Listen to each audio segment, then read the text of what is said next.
જો તમે પણ વિચારી રહ્યા હોય કઈ રીતે આપણે આપણા સાંધાના દુખાવાને ગાયબ કરી શકીએ અને કઈ રીતે આપણે આપણા પાચન તંત્રને સારું કરી શકીએ અને કઈ રીતે આપણી રોગ પ્રતિકારક શક્તિને વધારી શકાય, તો મિત્રો આજનો આ વિડીયો તમારા માટે જ છે. કારણ કે આ વિડીયોમાં આપણે વાત કરીશું એક પાવરફુલ મિશ્રણની, જે તમને આવી ઘણી બધી બીમારીઓમાંથી રાહત આપશે.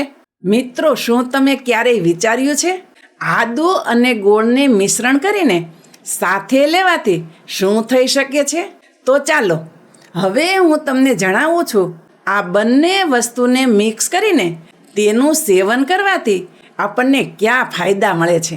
આદુ અને ગોળ બંને પોતપોતાના ગુણો માટે શ્રેષ્ઠ તો છે જ, પરંતુ બંને વસ્તુનું મિશ્રણ કરી અને સાથે સેવન કરવામાં આવે તો તે ઘણો વધુ ફાયદો આપે છે.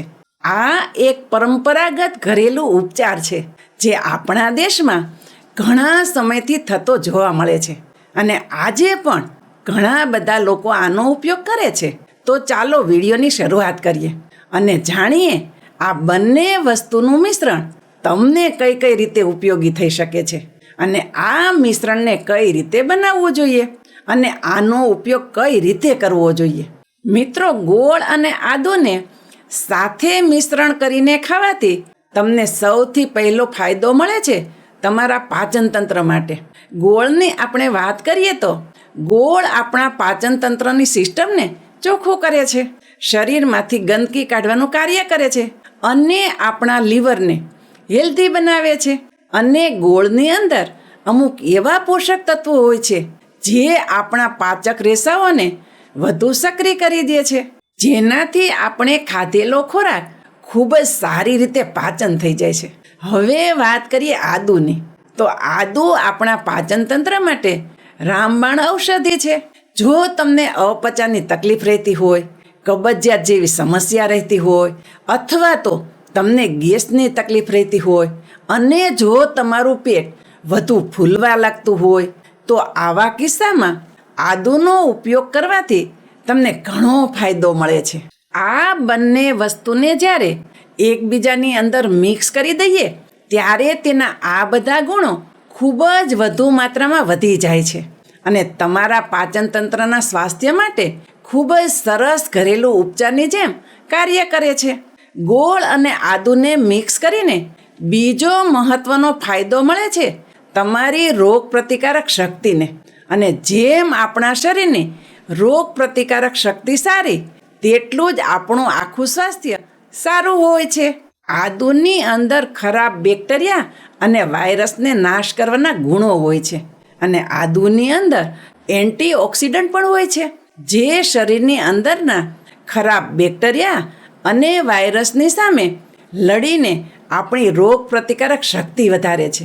અને બીજી બાજુ ગોળની વાત કરીએ તો તેની અંદર આયરન, પોટેશિયમ અને મેગ્નેશિયમ જેવા પોષક તત્વો હોય છે, જે આપણા આખા શરીરના સ્વાસ્થ્ય માટે ઉપયોગી છે. ખાસ કરીને આયરન તમારા રોગ પ્રતિકારક તંત્રને બૂસ્ટ કરે છે, જેનાથી જ તમારા શરીરમાં લોહી અને ઓક્સિજનના પરિભ્રમણને વધારે છે. એટલે આપણા શરીરને બધા રોગ સામે લડવામાં અને શરીરને રિપેર કરવામાં વધુ આસાની રહે છે.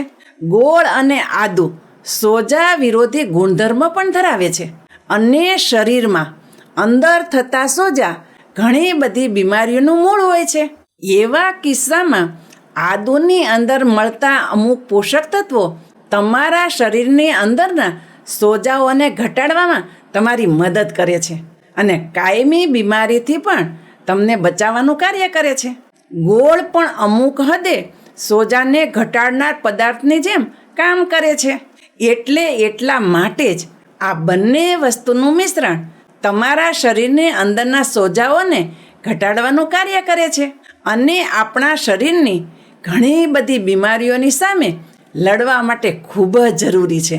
ગોળ અને આદુનું સાથે સેવન કરવાથી ચોથો ફાયદો મળે છે ફેફસા, શ્વાસ અને સાઇનસ માટે, એટલે તમારા શ્વસનના આરોગ્ય માટે. જો તમને શરદી, ઉધરસ અને ગળામાં ખરાશ જેવી સમસ્યા રહેતી હોય તો આદુ અને ગોળનો આ ઘરેલું ઉપચાર તમારા માટે ખૂબ જ ફાયદાકારક સાબિત થાય છે. આદુ ઉધરસને ઘટાડે છે અને ફેફસામાં જામી ગયેલા કફને દૂર કરવાનું કાર્ય કરે છે, જેનાથી તમને શ્વાસ લેવામાં આસાની રહે છે. ગોળ ગળાને આરામ આપે છે. સાથે સાથે ગોળ કફ અને શરદીમાં રાહત આપવાનું કાર્ય કરે છે. તો જ્યારે આપણે આ બંને વસ્તુનું મિશ્રણ કરીને સેવન કરીએ છીએ તો શ્વસનને લગતી બીમારીઓમાં તમને ઘણી રાહત મળશે. અને છેલ્લે, જો તમને એવું લાગતું હોય તમારી એનર્જી ઘટી રહી છે, તમને વારંવાર થાક લાગતો હોય, તો એવા કિસ્સામાં આદુ અને ગોળ ખૂબ જ મહત્ત્વનું કાર્ય કરે છે, જે તમારા શરીરમાં એનર્જીને વધારે છે. ગોળની અંદર અમુક એવા પોષક તત્વો હોય છે જે તમારી તાકાતને વધારે છે અને સાથે જ નવું લોહી બનાવવાનું કાર્ય પણ કરે છે. અને આદુ તમારા ચયાપચયની ક્રિયાને વધારે છે, જેનાથી તમારું શરીર સ્વસ્થ અને તાકાતવર થશે. અને આ બંને વસ્તુનું મિશ્રણ ખાવાથી તમારા શરીરમાં થાક અને નબળાઈની તકલીફ દૂર થાય છે. હવે આપણે વાત કરીએ આ બંને વસ્તુને આપણે કઈ ઋતુમાં લેવી જોઈએ. તો ગોળ અને આદુનું આ મિશ્રણ તમે વરસાદની ઋતુથી લઈને શિયાળા સુધી લઈ શકો છો. અને ગરમીની ઋતુમાં તમારે આનો ઉપયોગ ન કરવો જોઈએ. આદુ કુદરતી રીતે શરીરની અંદર ગરમી ઉત્પન્ન કરે છે, એટલે આદુ ઠંડીની સિઝનમાં તમારા શરીર માટે ઘણું ઉપયોગી છે. ત્યારે તમારા શરીરને થોડી ગરમીની જરૂર હોય છે.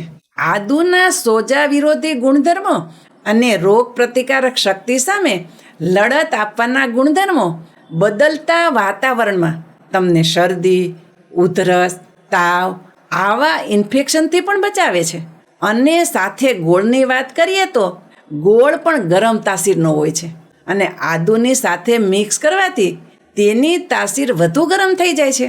ગોળમાં પણ શરીરને ગરમ રાખવાની તાકાત હોય છે. એટલા માટે જ આ ઘરેલું નુસ્ખાને ચોમાસામાં અને શિયાળાની ઠંડીની ઋતુમાં જ પીવાનું કહેવામાં આવે છે. ચાલો હવે વાત કરીએ આદુ અને ગોળનું મિશ્રણ કઈ રીતે કરવાનું છે અને કઈ રીતે તેને ખાવાનું છે. તો મિત્રો, તેની 2 રીત છે. પહેલાં તો તમે આદુ અને ગોળની ચા બનાવીને પી શકો છો અને બીજું છે આની ગોળીઓ બનાવીને ખાવાની.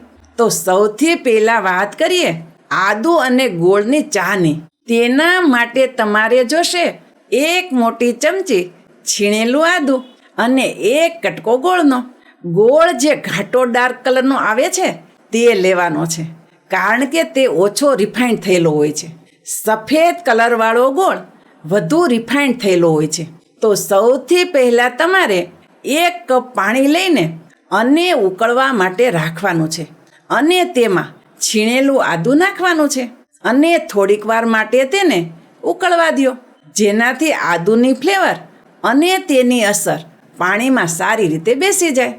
અને પછી ગોળને નાના નાના કટકા કરી અને તેમાં ઉમેરી દો અને પછી તેને ઓગળવા દો.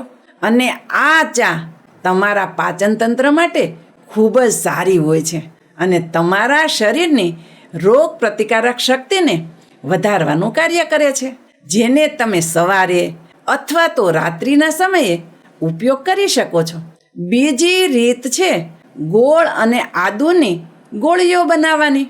આ કરવા માટે ગોળ અને આદુને એક સરખા માપે લઈ લો અને સૌથી પહેલાં એક તવાની અંદર દેશી ઘી નાખીને રાખો અને તેમાં ગોળને ગરમ કરો અને પછી તેમાં છીણેલું આદુ પણ નાખી દો અને તેને પકવવાનું શરૂ કરી દો. જ્યારે તમે આમાં ગોળ નાખીને પકવવાનું શરૂ કરશો ત્યારે ગોળ ઓગળીને એક પેસ્ટ જેવું બની જશે. આને તમે સારી રીતે ચલાવતા રહો અને પછી તમારો બધો જ ગોળ પીગળી જાય અને આ મિશ્રણ થોડું ઘટ થઈ જાય ત્યારે એક બીજા વાસણમાં 4 બાજુ દેશી ઘી લગાડીને તેમાં આ મિશ્રણને કાઢી લ્યો અને પછી તેને થોડું ઠંડુ થવા દો. અને જ્યારે આ ઠંડુ થઈ જાય ત્યારે તેની નાની નાની ગોળીઓ બનાવી લ્યો અને આ ગોળીઓ 2 વખત તમે ભોજન લીધા પછી ખાઈ શકો છો. તે ફક્ત તમારા પાચનતંત્ર માટે જ ઉપયોગી નથી, પરંતુ તેની ઉપરાંત મેં તમને કહેલા બધા જ ફાયદાઓ કરશે. હવે વાત કરીએ આ ગોળ અને આદુનું મિશ્રણ લેવાની પહેલાં તમારે કઈ સાવધાની રાખવી જોઈએ. સૌથી પહેલાં તો તમારે તેને વધુ માત્રામાં લેવાનું નથી. કોઈ પણ વસ્તુ જરૂરિયાતથી વધુ માત્રામાં લઈએ તો તે ફાયદાની જગ્યાએ નુકસાન કરે છે. તે ઉપરાંત જો તમને ડાયાબિટીસ હોય તો આ નુસ્ખાનો ઉપયોગ તમારે નથી કરવાનો. અને જો તમારે આ નુસ્ખાનો ઉપયોગ કરવો જ હોય તો પહેલાં તમારા ડૉક્ટરને મળીને વાત કરી લેજો. અને તમારા ડાયાબિટીસના ડૉક્ટર હા પાડે તો જ આનો ઉપયોગ કરજો. અને જો તમારું બીપી પણ વધેલું રહેતું હોય ત્યારે પણ આ નુસ્ખાનો ઉપયોગ તમારે ન કરવો જોઈએ. જો તમે પહેલી વખત આ નુસ્ખો અપનાવતા હોય તો થોડીક માત્રામાં ટ્રાય કરવાની અને જોવાનું તમારું શરીર આનાથી કઈ રીતે પ્રતિક્રિયા આપે છે. જો તમને કોઈ એલર્જી જોવા મળે તો એવા કિસ્સામાં તમારે આનું સેવન ન કરવું જોઈએ અને તમારા ડૉક્ટરને મળવું જોઈએ. આ ઉપરાંત આદુનું સેવન અમુક ખાસ પ્રકારની બીમારીઓમાં તમારે સેવન ન કરવું જોઈએ. જે બીમારી છે પિત્તાશયમાં પથરી હોય તો તેવી વ્યક્તિએ આદુનું સેવન ન કરવું જોઈએ. આ ઉપરાંત તમને લોહીને લગતી કોઈ પણ બીમારી હોય અથવા તો લોહી માટે કોઈ પણ દવા લેતા હોય, લોહીને પાતળું કરવાની દવા લેતા હોય ત્યારે પણ આદુનો ઉપયોગ કરતા પહેલાં તમારા ડૉક્ટરને પૂછવું જરૂરી છે. કારણ કે આદુ કુદરતી રીતે લોહીને પાતળું કરવાનું કાર્ય કરે છે, એટલે જેના કારણે તમને તકલીફ થઈ શકે છે. ગોળનું સેવન પણ અમુક કિસ્સામાં ધ્યાન રાખીને કરવું જોઈએ. ખાસ કરીને તમને ડાયાબિટીસની તકલીફ હોય ત્યારે ગોળનો ઉપયોગ ન કરવો જોઈએ. મિત્રો, મને આશા છે આજનો આ વિડીયો તમને જરૂર પસંદ આવ્યો હશે અને આ વિડીયોમાંથી તમે કંઈક ને કંઈક નવું શીખ્યા હશો. જો વિડીયો તમને સારો લાગ્યો હોય તો વિડીયોને લાઈક અને ચેનલ ઉપર નવા હોય તો ચેનલને સબસ્ક્રાઈબ પણ કરો અને બધા લોકો સાથે શેર કરો. હું શારદાબેન ગોસ્વામી તમને ફરી મળીશ એક નવા જ વિડીયો સાથે. ત્યાં સુધી મસ્ત રહો, સ્વસ્થ રહો.